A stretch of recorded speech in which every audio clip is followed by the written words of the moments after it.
एक आदमी था, जहाज में जा रहा था, जहाज नष्ट हो गया, डूब गया। एक वो अकेला बच गया।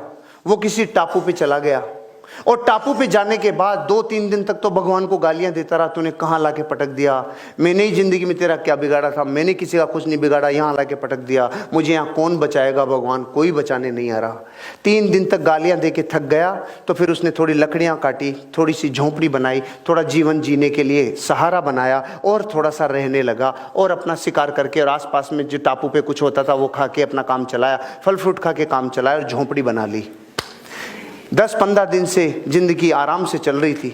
अचानक एक बार बाहर गया था टापू पे कुछ खाने पीने की चीजें लेने, अचानक बिजली कड़की और झोंपड़ी जल गई।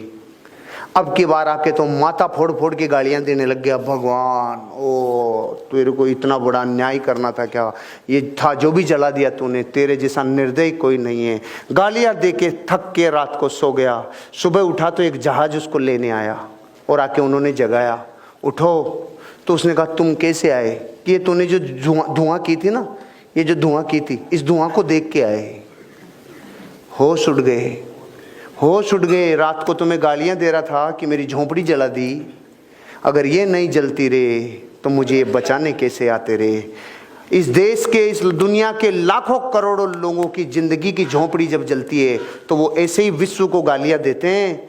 लेकिन मैं इस बात को अंतरात्मा से कह रहा हूं आपको, जब भी जिंदगी में कोई विफलता आए, कोई विपदा आए, कोई संघर्ष आए, तो जलती हुई झोंपड़ी समझना और अगला स्टेप यही होगा, कोई होगा जो आपको अपनी जिंदगी में उभारने के लिए, बचाने के लिए आएगा। जलती हुई झोंपड़ी को देख के कभी भी असफल मत महसूस करना।